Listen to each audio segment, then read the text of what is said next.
Shalom, shalom, homme de Dieu Miraconaté, shalom, shalom, Dieu te bénisse, merci. Merci d'être là pour ce rendez-vous encore. Grand serviteur de Dieu Miraconaté, que Dieu te bénisse.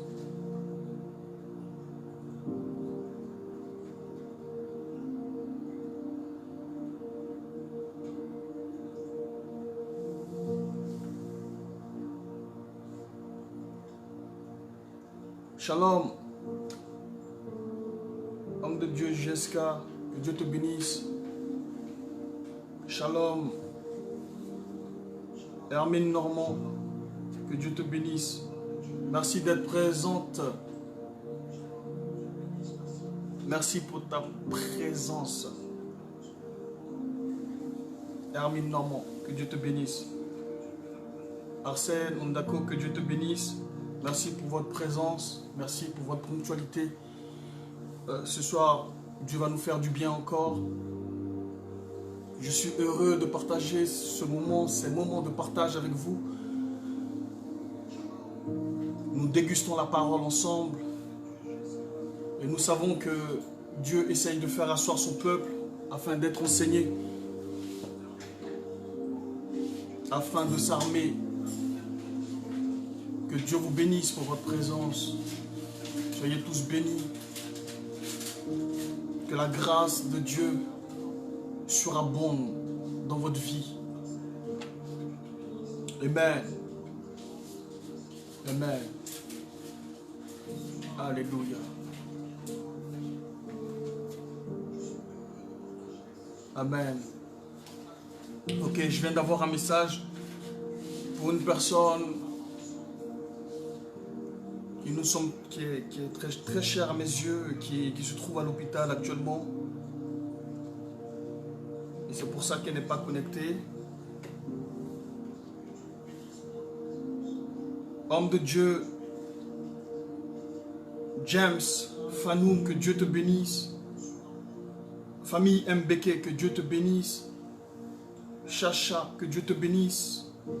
Que Dieu vous bénisse. Amen.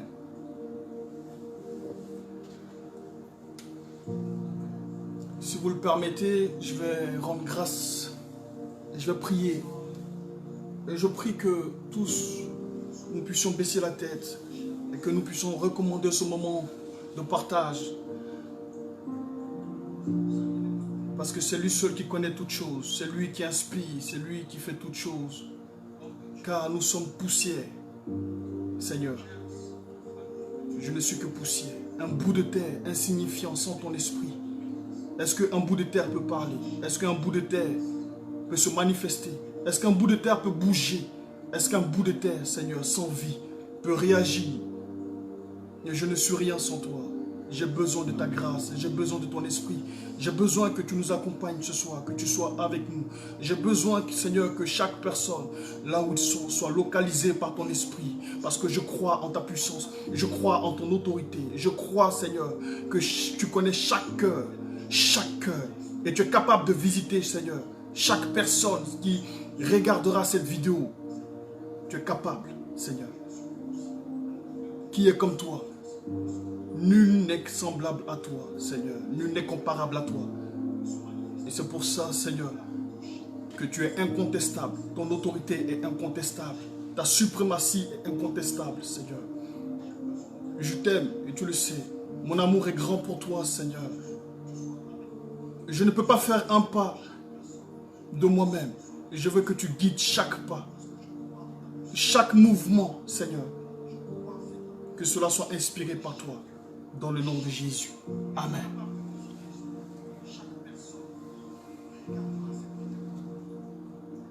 Amen. Que Dieu vous bénisse. Ce soir, nous allons traiter un thème ensemble. Nous allons parler de... Avant tout, si tu as la possibilité, je dis bien, si tu as la possibilité de partager ce message, si tu as la possibilité de partager ces enseignements avec tes amis, avec tes frères, ne te retiens pas.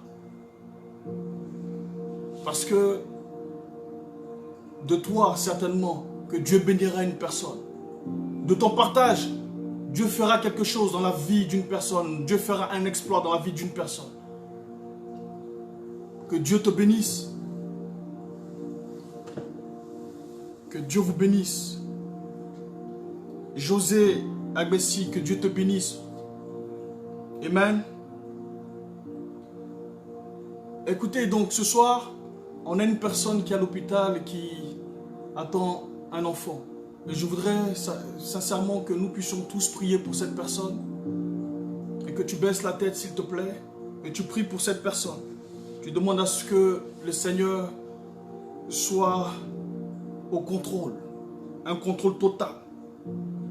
Et que l'accouchement se passe de manière glorieuse. Amen. Donc, baisse la tête et prie avec moi. Associe ta foi à la mienne. Seigneur Dieu, je prie afin que tu sois au contrôle, Seigneur, de cette opération. Que tu sois au contrôle de cet accouchement, Seigneur.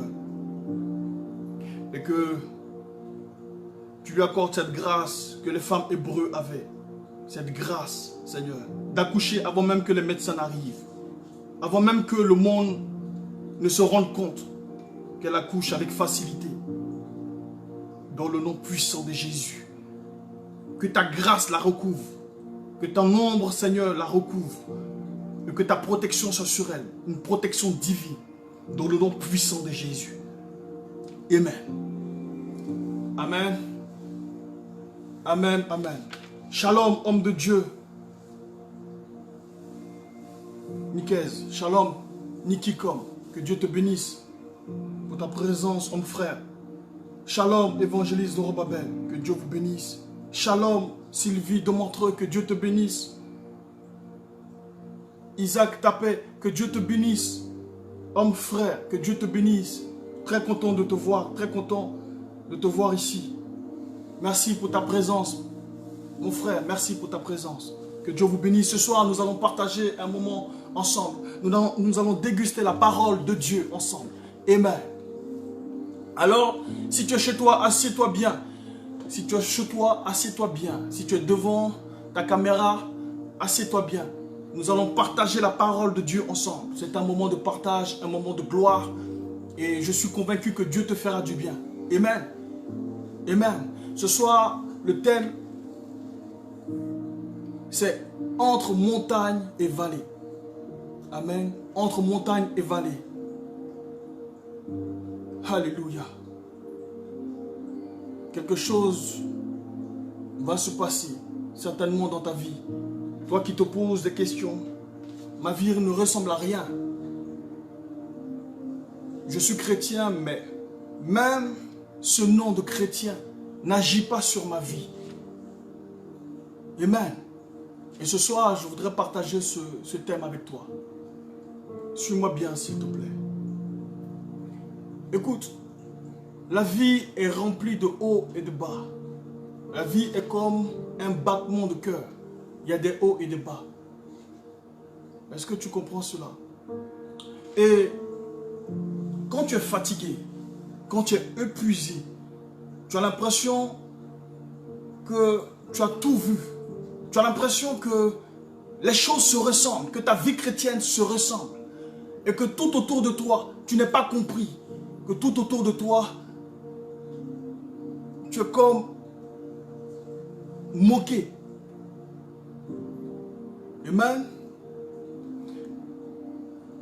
Cette vie chrétienne, ça peut être 1 année, 2 années, 5 années, 10 années, je ne sais pas, le nombre d'années. Mais ça commence à devenir lassant. Si tu es arrivé à ce stade, c'est que ta vie chrétienne a pris un pic. Il faut que tu te renouvelles. Il faut que tu te challenges. Amen. Nous allons prendre un premier passage. Pour que je puisse vous expliquer toutes ces choses, on va prendre un premier passage.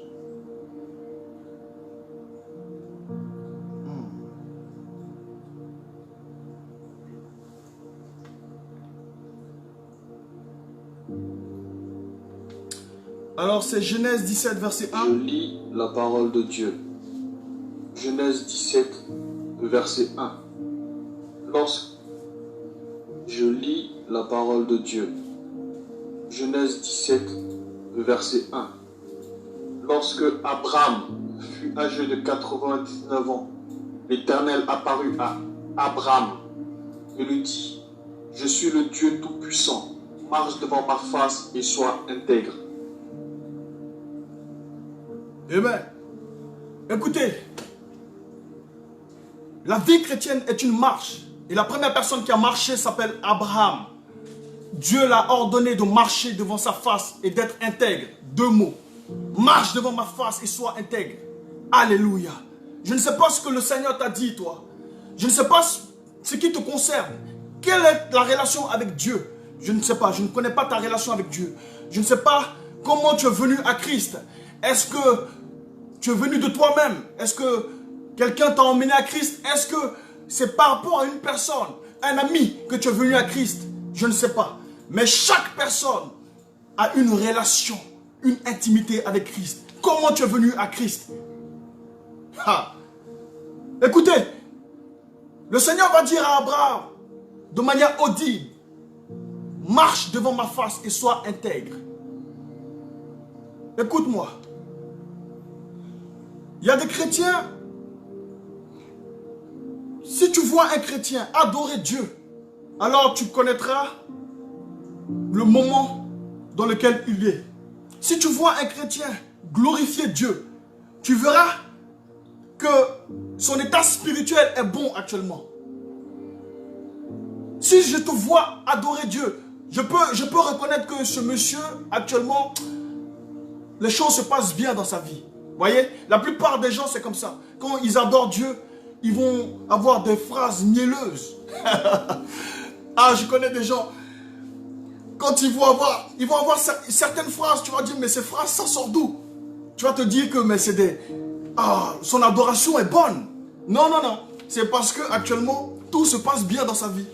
C'est parce que son sang circule, comme dit ma mère spirituelle. Vous voyez, il est marié, il n'a pas de problème, tout se passe bien. Donc son adoration est mielleuse. Alléluia. Vous voyez, mais par contre, quand les choses tournent mal, l'aspect de son visage change. Son adoration change. Vous voyez, quand tu vas lui dire une phrase, oh mon frère, sois fortifié, il ne va même pas te répondre amen. Il ne va pas te répondre amen. Pourquoi? Parce qu'il vit des moments difficiles. Pourquoi? Parce qu'il se trouve dans la vallée. Alléluia. C'est de ça que je veux te parler. Je veux te parler de la vallée. Entre montagne et vallée. La vie chrétienne est entre montagne et vallée. Le battement de ton cœur a un rythme haut et bas à la fois. C'est ce qui fait que tu vis. Alléluia.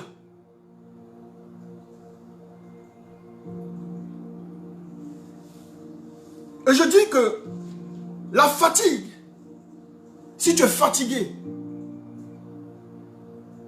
c'est que le découragement n'est pas loin. Tu comprends? Et je veux te dire qu'il y a deux sortes de vallées. Vous voyez? Et je vais te parler de le premier aspect de la vallée. La vallée est un endroit creux, sinueux, étroit et différentes dimensions, différents aspects, différents niveaux de difficultés. Est-ce que tu suis? Il y a des petites vallées et des vallées profondes. Tu vois? Quand tu te retrouves dans ce genre de vallée, dans une vallée où, on va dire, tu as la possibilité en fait de pouvoir respirer, de pouvoir cogiter, de pouvoir être à l'aise. C'est que là tu te trouves dans une vallée, on va dire une petite vallée. Donc je vais te dire ça. Comment tu sais? Parce que tes relations avec les autres ont changé. C'est-à-dire que tout te contrarie. Ta vie n'a pas de goût. Tu as l'impression que ta vie n'a pas de goût. Tu as l'impression que tout te contrarie en fait. Tu vois, par exemple, tu peux être dans un travail et il y a un collègue qui arrive après toi. C'est ce collègue-là qui va être promu avant toi. C'est ce collègue qui, son salaire sera révalorisé avant toi. Tu vois, autour de toi, tu as l'impression que la vie des gens marche, avance plus vite que la tienne. Tu as l'impression que le mariage de ta soeur fonctionne et que toi, tu as toutes les difficultés, tous les problèmes, même pour dire bonjour à ton mari. Alléluia. Est-ce que tu me comprends? Donc, quand tu es dans ce genre de vallée et que tu as le temps de cogiter, tu as le temps de penser, tu as le temps de te lamenter, tu as le temps de réfléchir sur ton sort, tu es dans une petite vallée. Tu vois, ce sont des problèmes qui sont surmontables. C'est des problèmes, mais ce sont des problèmes surmontables. Alléluia.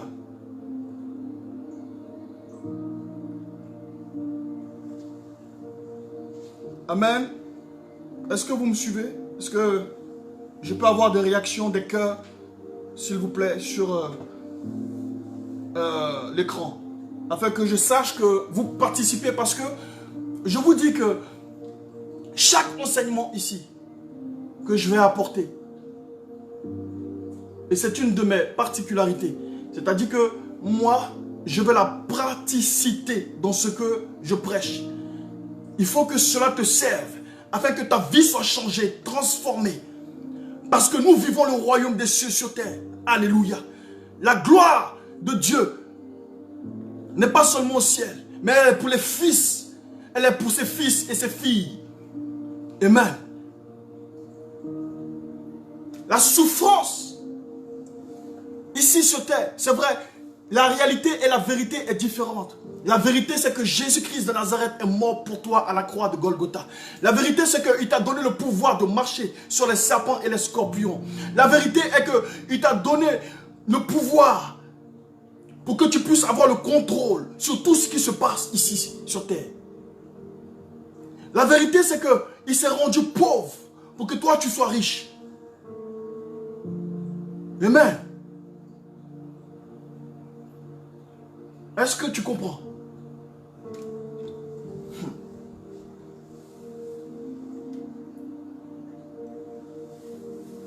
C'est vrai, il existe deux sortes de vallées. Et je vous ai dit, la première, c'est là où tu peux cogiter. Tu peux penser. Tu peux te lamenter sur ton sort. Mais il y a une autre sorte de vallée, avec une difficulté plus élevée. Cette vallée-là, elle est rocheuse, rocailleuse. C'est une vallée profonde. Est-ce que tu l'as connue? Si tu as connu, mets-le sur l'écran. Moi, j'ai connu la vallée profonde. Mets-le sur l'écran. Donc, si tu as connu la vallée profonde, toi, tu dois être différent. Ah oui, tu dois être une personne différente. Une personne qui marche par l'esprit. Mets-le si tu as connu la vallée profonde. Mais si tu n'as pas encore connu la vallée profonde et que tu as connu la petite vallée, sache que la grande vallée, la vallée profonde arrive pour toi. Amen. Quand tu es dans cette vallée, tu es pourchassé par tes ennemis. Quand tu es dans cette grande vallée, tu es pourchassé pour tes idées. Tu es pourchassé pour ta foi. Tu es persécuté pour ce que tu es. Parce que tu es chrétien, les autres te rejettent. Les autres se moquent de toi. Parce que tu es chrétien, on ne t'appelle pas pour les réunions. On ne t'appelle pas. Au travail, tu sens que tu as un regard. Les autres ont un regard sur toi. Alléluia. C'est comme une sorte, tu vis comme une discrimination. Tu vois? Mais je viens te dire ici qu'il ne faut pas que cela te chagrine. Ah oui, il ne faut pas que cela te chagrine. Il faut te réjouir de ce que les autres te discriminent. Comment on dit ça? Les autres te discriminent. Alléluia. Amen. Réjouis-toi. Parce que les autres te discriminent. Voyez, pendant le ministère de Jésus de Nazareth, les apôtres vont vivre une certaine forme de vallée. Pourquoi? Parce que le Seigneur sera persécuté par les pharisiens et autres. Deux fois même, il sera moqué. Vous voyez, vous vous rappelez quand il est allé ressusciter la petite fille qui est morte. La Bible dit que quand il est entré et qu'il a dit que la petite fille dort, mais elle n'est pas morte, ils se sont moqués de lui. Il était avec ses disciples. Amen. Vous voyez, donc, tu peux sentir comme une sorte de frustration. Mais est-ce que c'est vraiment le Fils de Dieu? Est-ce que c'est vraiment le Fils de Dieu? Est-ce que vraiment il vient du ciel, ce monsieur? Pourquoi on se moque de nous? On devrait vivre une certaine gloire. Vous voyez, il y a une certaine forme de frustration que tu vis. Donc, les disciples vivaient cette forme de discrimination, de frustration. Mais ce n'était pas la grande vallée. La vallée qu'ils ont connue après la crucifixion du Seigneur était beaucoup plus grande. Parce qu'avant, ils marchaient en groupe. Avant, ils mangeaient devant les gens, devant les personnes, devant des foules. Mais quand le Seigneur est parti, la Bible dit qu'ils se sont dispersés. Chacun se cherchait. Ils se cachaient de peur d'être tués à leur tour. Alléluia. Voyez un peu la différence? Voyez un peu la différence? Que Dieu te bénisse, Hermine Normand. Je connais la vallée profonde. Amen. Tu as vécu une vallée profonde. Que Dieu te bénisse. Tu dois être une personne transformée. Amen. Que Dieu te bénisse. Voyez, la vallée profonde est différente de la petite vallée. La vallée profonde. Non, tu es seul. Seul. La solitude. Personne ne te comprend. Personne ne peut te tendre la main. Parce que tu as l'impression que Dieu n'écoute pas tes prières. Tu as l'impression que tout le monde s'est écarté de toi. Tu as l'impression que ta vie est restée bloquée. Tu as l'impression que le monde est contre toi. Alléluia. Et tu pleures jour et nuit. Mais rien ne fait. La situation ne change pas. Je ne sais pas si tu as vécu cette vallée, toi qui m'écoutes.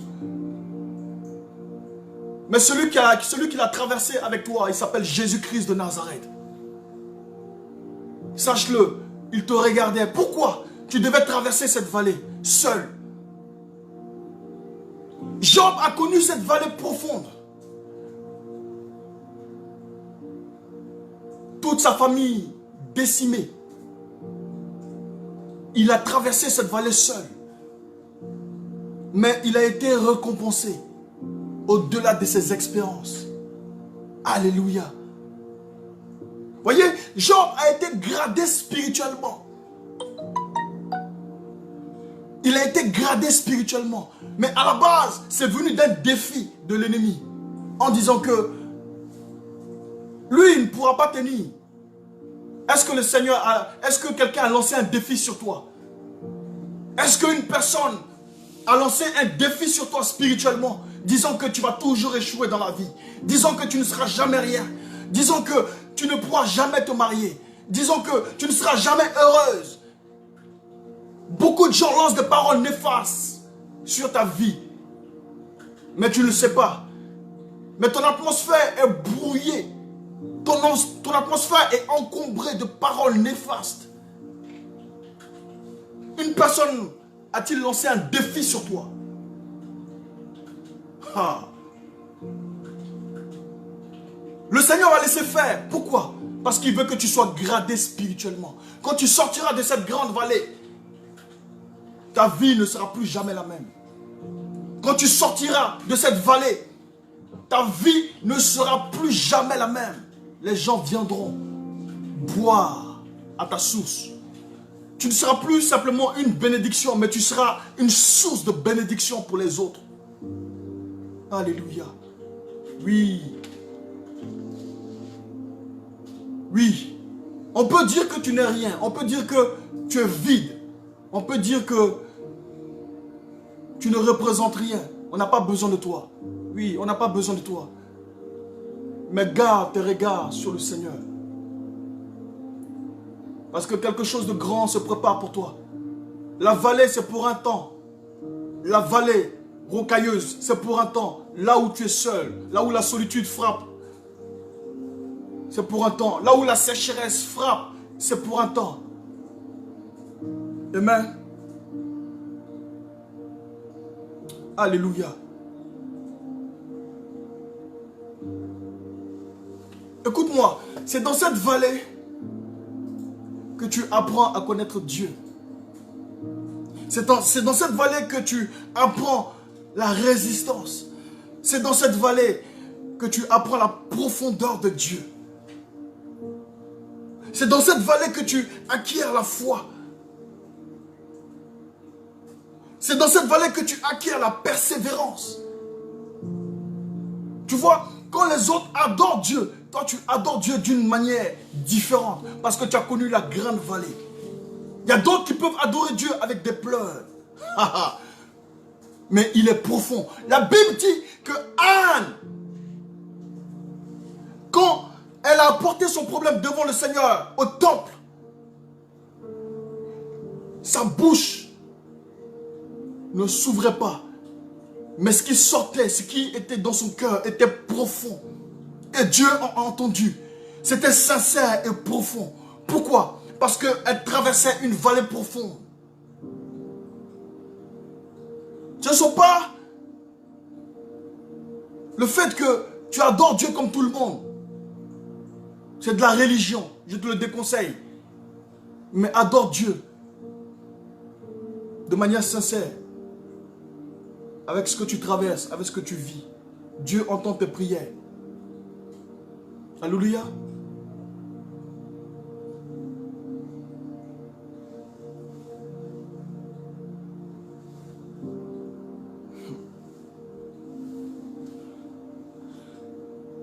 Il y a des personnes, vous voyez,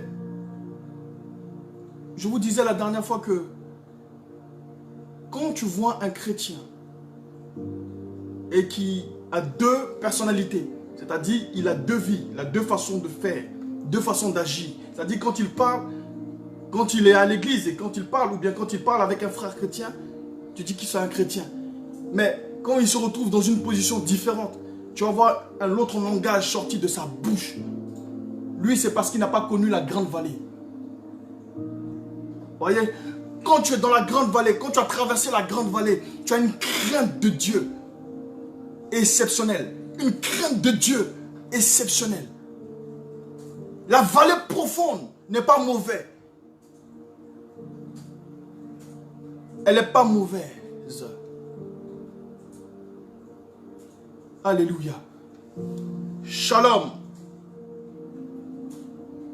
Amis et frères, Gervais, que Dieu te bénisse. Un collègue de travail qui vient de se connecter, que Dieu te bénisse. Alléluia. Voyez un peu,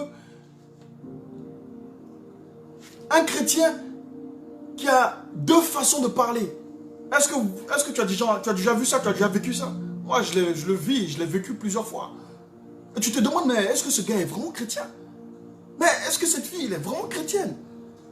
Mais quel est ton témoignage? C'est dans la grande vallée que Dieu écrit ton témoignage. Alléluia.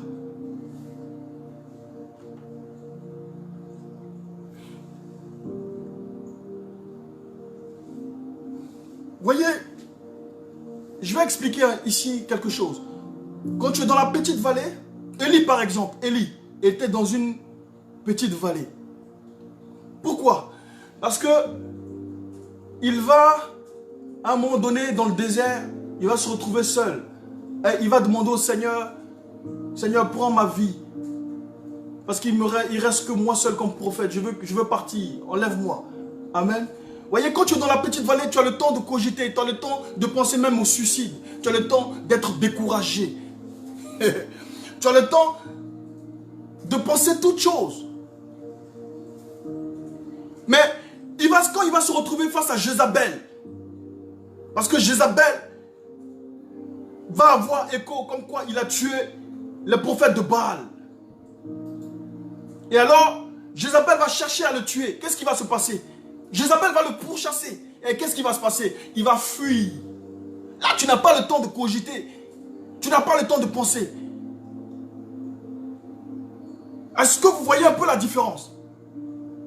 Est-ce que tu suis un peu la différence? S'il te plaît, frère. S'il te plaît, ma soeur.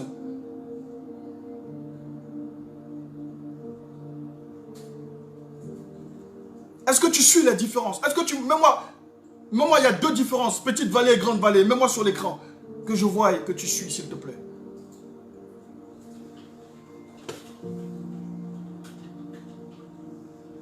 Amen. 1 Corinthiens 4, versets 9 à 13.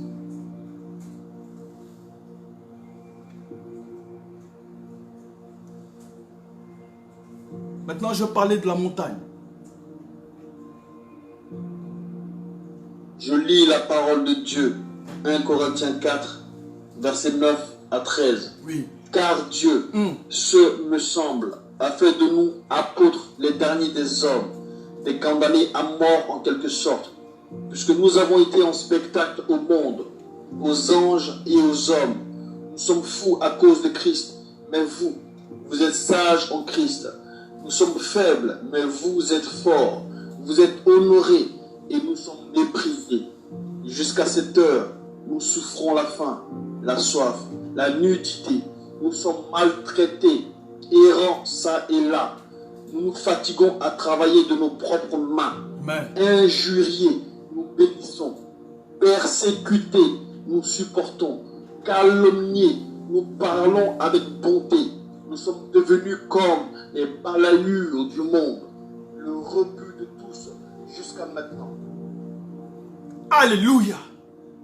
Voyez, ici c'est Paul qui s'adresse aux serviteurs, aux servantes, aux enfants de Dieu. Voyez, persécutés, nous supportons. Alléluia. Paul a connu la grande vallée profonde et il sait de quoi il parle. S'il te plaît, perçois bien la différence. Et je dis à mon épouse, et je dis à mes enfants, écoutez, nous faisons l'œuvre de Dieu. Écoutez, il se peut qu'on soit attaqué, il se peut qu'on vive des moments difficiles, des moments de crise. Et je dis à mon épouse, s'il te plaît, promets-moi de ne jamais te plaindre. Parce que c'est de toi que je tire ma force. Promets-moi de ne jamais te plaindre. Voyez, la femme de Job s'est plainte, découragée par cette grande vallée qu'ils étaient en train de traverser. Quand tu es un homme de Dieu, tu es conduit par l'Esprit, tu ne sais où tu vas. On ne sait pas ce qui peut arriver demain. On ne sait pas ce qui peut se passer. Et je préviens donc ma famille pour dire, s'il vous plaît, on peut manquer de tout. On peut manquer de tout. Mais si nous avons l'Esprit de Dieu, si nous avons les regards de Dieu, je vous assure, si nous avons les regards de Dieu, si nous avons la faveur de Dieu, on sortira vainqueur de tous ces combats. On sortira vainqueur de la vallée profonde. On sortira renforcé. On sortira gradé spirituellement. Je suis homme de Dieu. Et je sais ce qui peut m'attendre. Je sais les murs qui peuvent se dresser devant ta marche. Chrétien, chrétienne, les murs qui peuvent se dresser devant toi sont énormes. Mais il ne faut pas reculer. Parce que après cet obstacle, sur tes épaules, le Seigneur mettra des grades. Après cet obstacle, après cette montagne, sur tes épaules, le Seigneur déposera des grades. Alléluia. Écoute-moi mon frère, écoute-moi ma soeur. Tu es maltraité, méprisé. Mais après cette épreuve, après cette vallée, quelque chose de grand se prépare pour toi. Parce que toi aussi, tu essuieras les larmes de quelqu'un demain. Avec ton témoignage. Alléluia. Toi aussi, tu feras quelque chose dans la vie d'une personne. Tu apporteras quelque chose dans la vie d'une personne. Tu apporteras un réconfort dans la vie de cette personne. Amen. Amen. Voyez, la montagne représente la hauteur. La montagne représente la gloire, la présence de Dieu. La prière, je ne sais pas comment l'expliquer. Mais vous voyez, la montagne représente la sanctification, la prière. La montagne représente la grandeur, la plénitude de Dieu. Alléluia. Et je vais demander à mon épouse de pouvoir vous marquer la trame, le psaume 21. Pourquoi je parle de ça? Pourquoi entre vallée et montagne, entre montagne et vallée? Psaume 21 dit quoi? Elle va vous mettre la trame. Voyez un peu. Psaume 21 va dire: je lève les yeux vers la montagne, d'où me vient le secours. Le secours de l'Éternel ne viendra de nulle part, si ce n'est sur la montagne de Dieu. Où est-ce que tu te trouves actuellement, frère? Où est-ce que tu te trouves? Et tu réclames le secours de l'Éternel. Mais il faut que tes regards soient fixés sur la montagne de Dieu. Il faut que ton esprit soit sur la montagne de Dieu. Il faut que ton esprit soit sûr dans la présence de Dieu. Et c'est comme ça que tu auras le secours de l'Éternel. Alléluia. La question c'est comment demeurer sur la montagne de Dieu. Est-ce possible, homme de Dieu? Prophète Élisée, est-ce que c'est possible? Est-ce que moi qui suis corps matériel, est-ce que c'est possible de demeurer sur la montagne de Dieu pendant toute ma vie? Je dis que c'est possible. Et c'est pour ça que nous sommes en train de voir et partager la parole de Dieu ensemble. C'est possible. Et je te dis que ma particularité, c'est que je veux être dans la praticité. C'est-à-dire que les messages que je prêche avec, ou les messages que je partage avec vous, soient pratiques pour votre vie. Et je ne veux pas étaler quelques je ne sais pas moi, les grands enseignements ou autres. Mais je veux que ces messages, dans ce moment de confinement, ou bien de déconfinement, ou bien ce moment de partage ensemble, virtuel, soient pratiques pour ta vie. Et que je reçois un bon témoignage de toi. Bientôt, nous afficherons un numéro de téléphone sur lequel tu pourras appeler, sur lequel tu pourras aussi témoigner de ce que la grâce de Dieu fait dans ta vie par rapport à ces messages qui te sont prêchés, par rapport à ces messages qui sont partagés chaque vendredi à 21h. Alléluia. Dieu nous a donné tout pouvoir. Il nous a donné tout pouvoir. C'est pour ça que je dis que c'est possible. Il nous a donné tout pouvoir. Tout pouvoir. Je dis bien tout pouvoir. Il dit tout est possible à celui qui croit. Voyez, tout est possible à celui qui croit. Il n'a pas mentionné de nom. Il n'a pas dit que tout est possible à celui qui croit. Ou bien tout est possible à Pierre.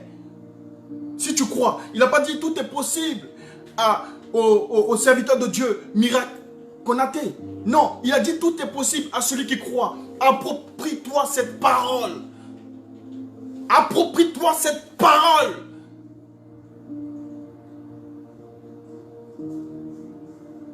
Alléluia. Tu vois, à partir de ce verset, tu vois que, en fait, et c'est comme ça que je le comprends, et je partage avec toi. Je dis, tout est possible à celui qui croit. Et ce verset te signifie que le diable est un illusionniste. C'est de l'illusion. Pourquoi? Parce que nous sommes attirés à ce que nos yeux voient. Nous portons de la considération à ce que nos yeux voient. Nous portons de la considération à la réalité et non pas à la vérité de Dieu. Et c'est ce qui fait défaut dans la vie de beaucoup de chrétiens. Alléluia. Amen. C'est ce qui fait défaut dans la vie de beaucoup de chrétiens. Voyez, le diable sait qu'il a perdu le combat. Il a perdu le combat, il le sait. Mais tout ce qu'il peut faire, les armes qui lui restent, c'est l'illusionniste. C'est l'illusion. Les armes qui lui restent, c'est l'illusion. Parce que nous sommes faits de chair. Et toute sa volonté, c'est de pouvoir gagner cette chair. Est-ce que vous comprenez un peu? Tout ce qu'il essaye de faire, c'est de pouvoir nous manipuler notre chair. Mais sinon, si tes regards sont dans la présence de Dieu, si tes yeux sont fixés sur la montagne, impossible pour lui de pouvoir te dominer. Voyez un peu l'ordre que le Seigneur nous a donné dans Genèse. Il a dit à l'homme et à la femme, dominer sur les poissons, sur tout ce qui respire sur cette terre, dominer. Le Seigneur Jésus est venu nous redonner cette autorité que nous avons perdue. Le Seigneur Jésus est venu nous donner cette autorité, cette grandeur que nous avons perdue. Alléluia. Nous sommes dans une position de dominance face au diable. Mais si toi, tu te laisses manipuler ta chair et tes sentiments prennent le dessus, tu seras dans une position effectivement de dominer. Le diable pourra te manipuler comme il veut. Je refuse ça pour toi, mon frère. Alléluia. Voyez, Élisée, grand prophète de Dieu, un homme surnaturel, un homme puissant dans la révélation de Dieu. Qu'est-ce qu'il va faire? À un moment donné, il va être encerclé par des chars de feu, des chars de guerre. Et il était avec son fils spirituel. Mais Élisée avait les regards sur l'Éternel. Il avait les regards dans la présence de Dieu. Il avait les yeux fixés sur la montagne de Dieu. Et Élisée, plutôt Géasi, va être inquiet. Pourquoi? Parce que lui, il a ses pieds dans la vallée. Pourquoi? Parce que lui, il voit, il porte de la considération à ce que ses yeux voient. Et donc, il va être inquiet, traumatisé. Il va se dire, mais comment est-ce que je suis avec mon père spirituel? Je suis avec mon père. Et puis nous sommes encerclés. Aujourd'hui, pour nous, est fini. Aujourd'hui, nous sommes foutus. Élisée va lui dire, oh, Seigneur, ouvre ses yeux. Ouvre ses yeux spirituels. Ouvre ses yeux afin qu'il voie, parce qu'il est aveugle. Voyez, quand tu as les pieds dans la vallée, et que tu n'as pas les regards sur la montagne, quand tu n'as pas les regards sur le Seigneur, sur Dieu, tu peux être dominé par la situation.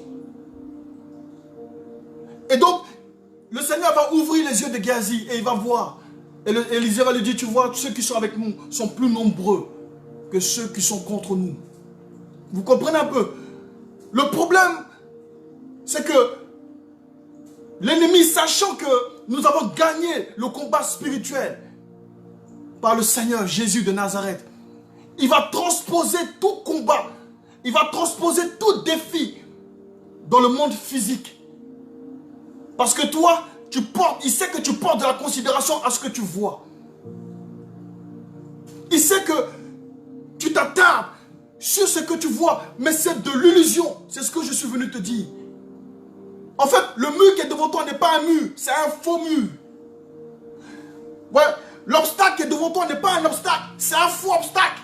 C'est ça l'illusion.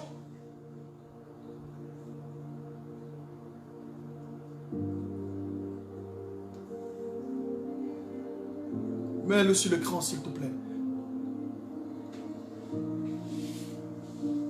Dis que c'est de l'illusion. Le diable est un illusionniste. Je veux que tu le marques, s'il te plaît.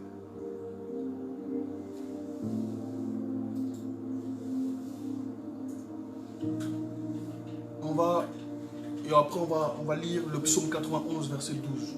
Non, plutôt la trame. Il y a une trame qui va passer, le psaume 91, verset 12.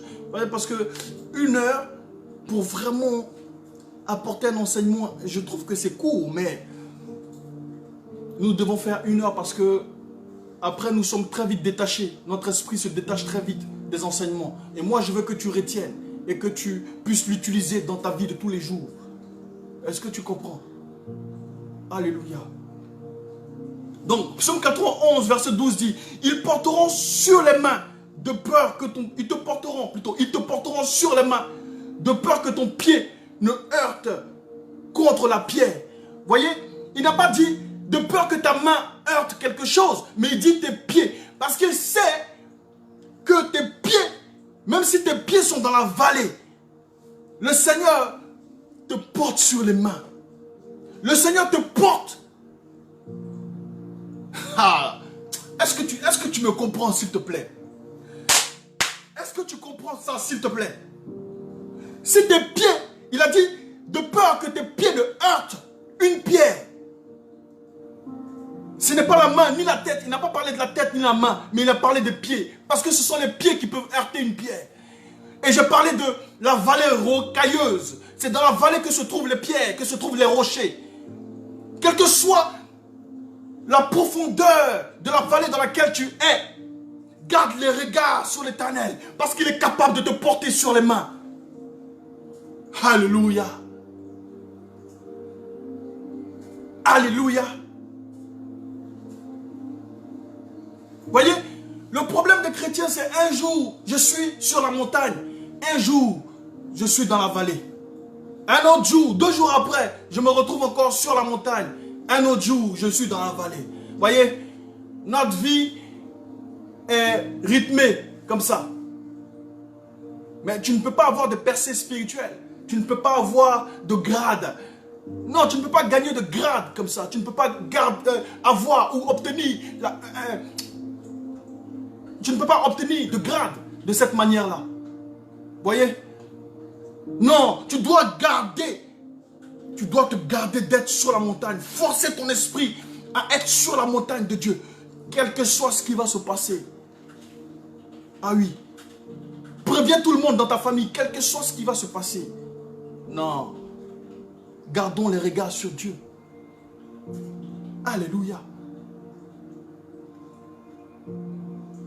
Pourquoi? Voyez que quand Moïse va descendre, de la montagne, la Bible dit que l'aspect de son visage avait changé. Il rayonnait de gloire. Chaque fois que tu te présenteras sur la montagne de Dieu, chaque fois que tu insisteras à garder tes regards sur Dieu, je t'assure que ta vie changera. Je t'assure que nous autres qui sommes à l'extérieur ou nous autres qui sommes éloignés de toi, on remarquera quelque chose. On dira que non, celui-là, il est invincible. On te prendra pour un homme, un surhomme ou une surfemme, une superwoman. Parce que toi, quand les problèmes arrivent, tu restes serein, tranquille. On a l'impression que tu viens de Mars, d'une autre planète. Quand tout le monde est en train de paniquer, quand tout le monde est en train de pleurer, toi tu restes serein. Voyez un peu la différence. Voyez?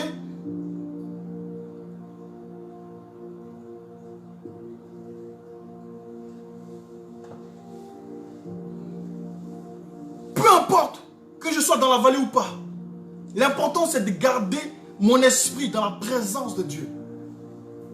L'importance c'est de garder mon esprit dans la présence de Dieu. Peu importe où je me trouve, peu importe les moqueries, peu importe si tu penses que ma vie n'avance pas ou pas, ce n'est pas mon problème. Alléluia. Les premiers seront les derniers. Et les derniers seront les premiers. Voyez, le calcul de Dieu est différent de celui des hommes. Il dit encore, c'est celui qui se croit le plus grand qui sera le plus petit. C'est le plus petit qui sera le plus grand. C'est une image. Voyez, c'est une façon de nous montrer comment Dieu, que les calculs de Dieu sont différents des nôtres. Est-ce que tu comprends? Je ne t'ai pas dit d'aller te faire humilier n'importe comment, non. Je ne parle pas de ça. Mais je parle de l'aspect spirituel. Je parle de l'aspect spirituel de la chose. Alléluia. Je dis que tes regards doivent être dans la présence de Dieu à tout moment. Amen. Il y a d'autres personnes qui se signalent et qui disent que je connais la vallée profonde. Que Dieu vous bénisse. Acte 7, verset 56. Vous allez voir, je vais raconter cette histoire. Acte 7, verset 56. Mon épouse va mettre la trame. Ma charmante épouse. C'est avec elle que je fais ce travail. Que Dieu te bénisse. Pour ceux qui ne sont pas mariés, je prie que tu te maries. Sincèrement, je prie que tu te maries. Marie-toi à un homme qui te comprendra. Marie-toi à un homme qui saura t'aimer comme tu es. Marie-toi à un homme qui divorcera ou bien se détachera de ses amis, de ses habitudes pour toi, pour ton amour. Que sa vie soit transformée, que tu impactes sa vie. Marie-toi à un homme qui a la crainte de Dieu. Alléluia. Acte 7, versets 54 à 56. Je lis la parole de Dieu. En entendant ces paroles, ils étaient furieux dans leur cœur et ils grinçaient des dents contre lui. Amen. Mais Étienne, rempli du Saint-Esprit et fixant les regards vers le ciel, vit la gloire de Dieu et Jésus debout à la droite de Dieu. Et il dit, voici, je vois les cieux ouverts et le Fils de l'homme debout à la droite de Dieu. Amen. Voyez ici, Étienne était en train de prêcher la parole à ses frères juifs. Et le Seigneur était déjà monté. Voyez, il avait été crucifié. Et Étienne, qui était un simple diacre, était en train de prêcher la parole de Dieu à ses frères juifs. Mais ses frères juifs étaient en colère. Ils ont pris des pierres pour le lapider.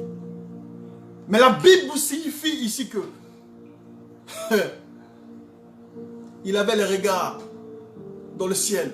Et il a vu que le ciel était ouvert. Et il a vu Jésus debout à la droite de Dieu. Alléluia. Je veux dire ici que tu peux être lapidé par des hommes et des femmes. Mais aie les regards sur l'Éternel. Tu peux être lapidé par jalousie. Tu peux être lapidé par tes propres amis, par tes frères et tes sœurs. Mais aie le regard positionné sur la montagne de Dieu. Tu peux être lapidé par des collègues, serviteurs de Dieu. Tu peux être lapidé à cause de tes ambitions. Tu peux être lapidé parce que tu fais l'œuvre de Dieu. Tu peux être lapidé, frère. Tu peux être lapidé pour ton mariage, par ta belle famille. Mais aie le regard sur l'Éternel des armées. Aie le regard fixé dans le ciel. La Bible dit que le ciel s'est ouvert. Il vit que le ciel était ouvert. Et il a vu Jésus à la droite, debout à la droite de Dieu. Mais si il avait il était en train de s'apitoyer et qu'il avait le regard sur la terre, dans la vallée, jamais il n'aurait vu le ciel ouvert. Alléluia. Malgré ce que ton corps peut ressentir, les douleurs que ton corps matériel peut ressentir par la lapidation de tes frères jaloux, ton esprit est libre. Ton esprit est libre. Ton esprit est libre, frère. Ton esprit est libre, ma soeur. On peut te jeter la pierre, mais garde ton esprit libre. Alléluia. David a dit, quand je marche dans la vallée de l'ombre de la mort, je ne crains aucun mal. Je ne crains aucun mal. Pourquoi je ne crains aucun mal? Parce que David était un homme spirituel. La Bible dit que c'était l'homme selon le cœur de Dieu. C'était l'homme selon le cœur de Dieu. Alléluia. Pourquoi il ne craint aucun mal? Parce qu'il a ses regards positionnés sur la montagne. Il a ses regards positionnés sur Dieu. Tu peux être dans la vallée profonde. Tu peux être dans la vallée, frère. Tu peux être dans la vallée. Tu peux traverser des problèmes financiers, quel que soit le problème. On peut dire que tu es endetté. On peut dire que tu es endetté de je ne sais combien de sommes, combien d'argent.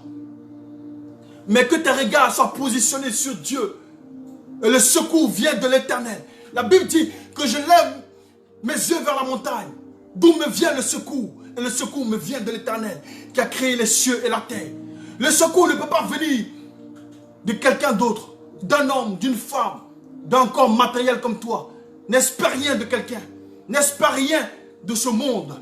Mais aie les regards fixés sur l'Éternel. La vallée dans laquelle tu es passera. Et le jour d'après sera glorieux pour toi. Alléluia.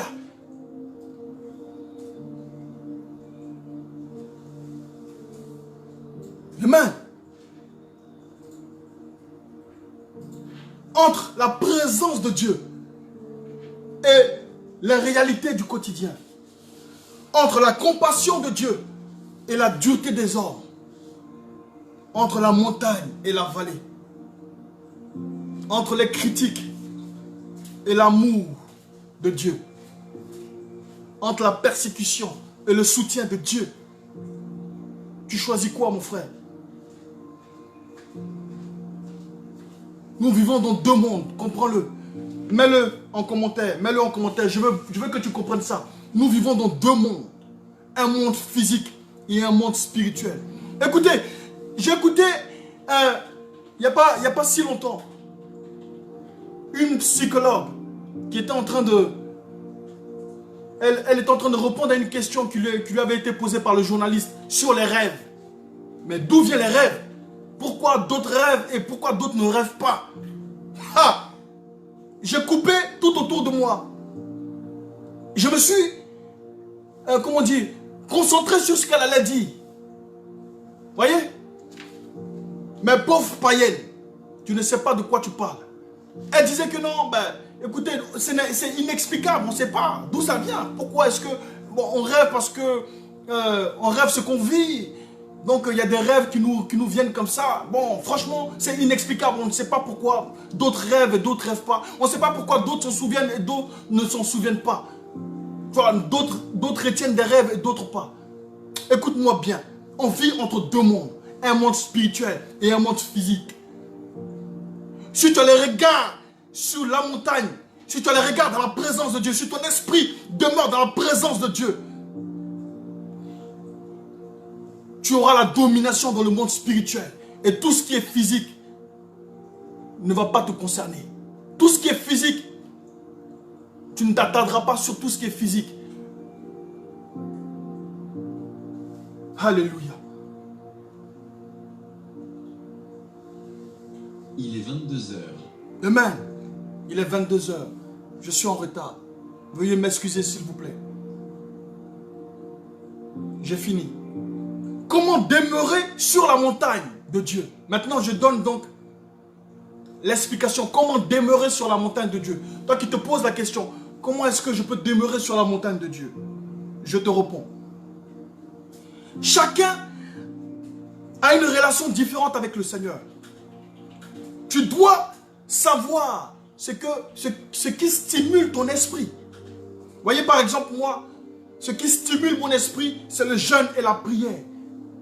Quand j'ai un moment de détresse, quand j'ai un moment de crise, je veux me recueillir dans la présence de Dieu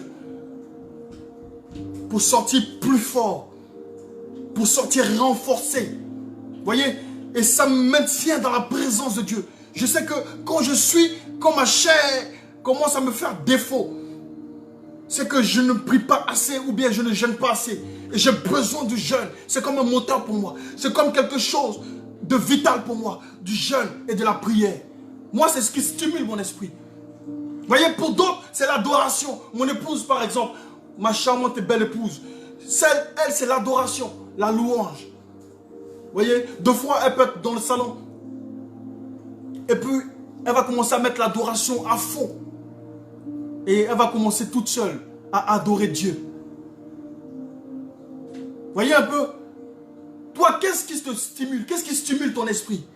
Pour d'autres, c'est la communion fraternelle avec être toujours entouré des frères et des sœurs chrétiens. Être toujours à l'église. Il y a d'autres que je vois ici. Vous c'est toujours à l'église. C'est comme ça que tu stimules ton esprit. Voilà. Mais le jour où l'église ne sera plus là, comment tu as fait? Tu vois, l'église a été fermée pendant 2 mois. Comment tu as fait? C'est que toi, vraiment, tu es devenu charnel et païen. Voyez, il faut rester sur la montagne de Dieu. Donc, c'était une parenthèse. Mais c'est bien. Si toi, tu sais que c'est le fait d'être toujours avec des frères et des sœurs qui te permet d'être sur la montagne de Dieu, tant mieux pour toi. Il y a d'autres personnes, c'est faire des œuvres caritatives, c'est-à-dire donner de son argent, de sa sueur. Elle sait que comme ça, elle fait du bien, elle se rapproche de Dieu. Le fait de donner à des pauvres, le fait de donner à des veuves, à des orphelins, faire des dons, faire des œuvres caritatives, elle sait que elle est dans la présence de Dieu de cette manière. Voyez? Donc toi, je ne sais pas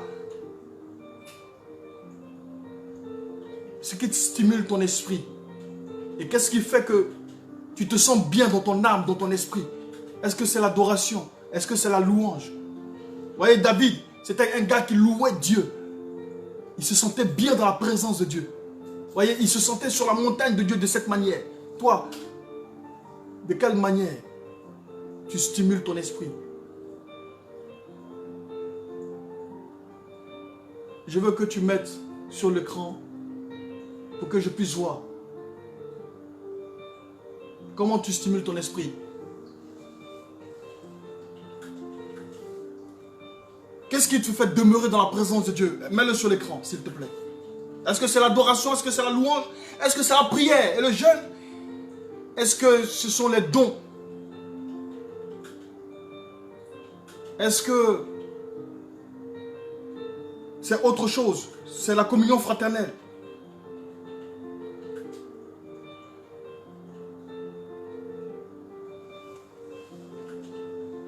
Alléluia.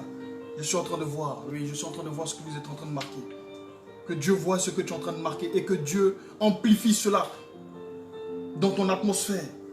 Que Dieu amplifie cela dans ton atmosphère. Chachou, que Dieu amplifie la louange et l'adoration dans ton atmosphère. Que aucun démon ne te résiste, que aucune montagne, que aucune vallée ne puisse te résister.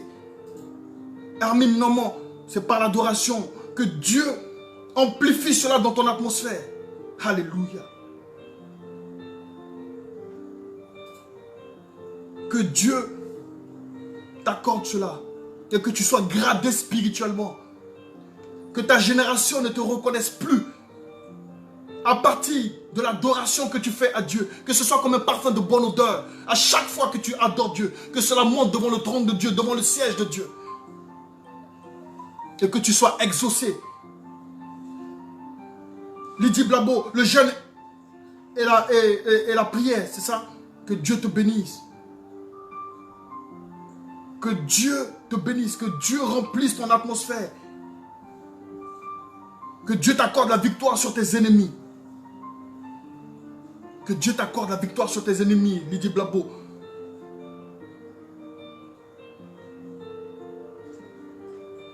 Amen. C'est toutes ces personnes que je vois, personne d'autre. Il y a d'autres qui sont en train de réfléchir, mais dis donc, moi, c'est quoi déjà? Comment est-ce que je me sens proche de Dieu? Qu'est-ce que... C'est quoi? C'est quoi? De quoi le prophète est en train de parler aujourd'hui? Moi, je vis seulement, je vis ma vie chrétienne. Je ne sais même pas comment je fais pour être proche de Dieu. Deux fois, je me sens loin de Dieu, deux fois, je me sens proche de Dieu. Et bien, c'est de ça que je suis en train de te parler. C'est-à-dire que toi, tu vis entre montagne et vallée. Deux fois, tu es loin de Dieu, deux fois, tu es proche de Dieu. Et moi, je veux que tu sois constamment proche de Dieu.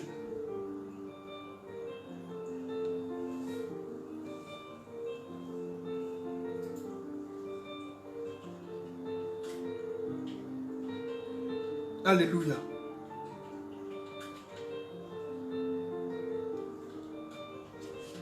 J'ai vu plusieurs personnes, mais j'ai vu que 3 commentaires concernant, ok, ils mettent Normand Ondako dans la louange, l'adoration et la prière.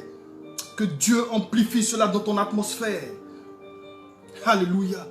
Que la grâce de Dieu surabonde sur ta maison. Que l'onction de Dieu ne diminue point dans ta vie, mais qu'il croisse davantage. Et que tu sois un impact pour ta génération, que tu impactes ta génération. Alléluia. Mon épouse me signale qu'il est l'heure. Que Dieu vous bénisse. Que Dieu vous bénisse. C'est tous les commentaires concernant la question que j'ai posée. Toi, c'est quoi qui stimule ton esprit? Est-ce que c'est la louange, l'adoration? Est-ce que c'est le fait de communier avec les frères, c'est-à-dire être toujours à l'église? C'est ça qui fait que tu es proche de Dieu? Est-ce que c'est les œuvres caritatives?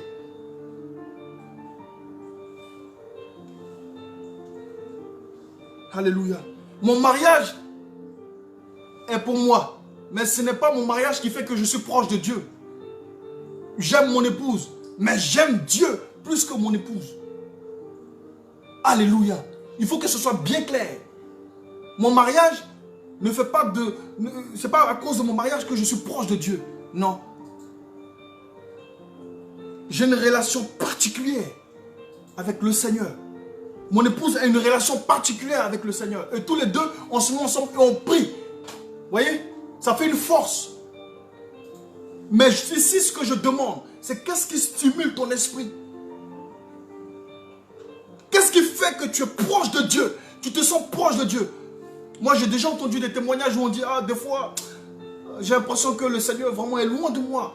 Des fois, j'ai l'impression que le Seigneur est proche de moi. C'est parce que tu vis entre montagne et vallée. Alléluia. Ok. Donc, j'ai plus d'autres commentaires. Que Dieu vous bénisse. Mon épouse, vous voyez, elle vient de mettre sur un commentaire « Time ». Time is time. Donc, que Dieu vous bénisse.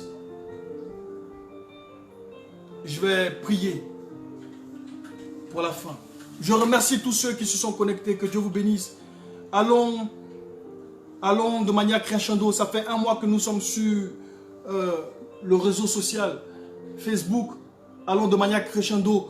Je veux que vous puissiez partager la vidéo pour que d'autres personnes puissent entendre ces paroles.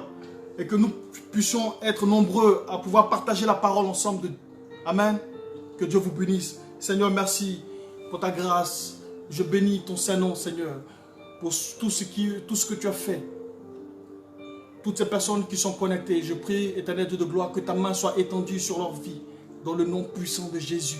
Seigneur, ceux qui vivaient, Seigneur, dans la vallée, je prie que tu les soutiennes. Je prie, Éternel Dieu de gloire, que Ceux qui viennent de sortir de la vallée, que tu les restaures, que tu les renouvelles, dans le nom puissant de Jésus. Accorde ta présence à tout un chacun, dans le nom puissant de Jésus, Seigneur. Marque ta crainte dans notre cœur, les tablettes de ta loi dans notre cœur, afin que nous puissions demeurer dans ta présence. Et Père, que nous soyons un témoignage vivant pour notre génération. Au nom de Jésus, Amen. Que Dieu vous bénisse. Que Dieu vous bénisse. Amen. Nous avons dépassé de 10 minutes, je m'excuse. Que Dieu vous bénisse. Que Dieu vous bénisse.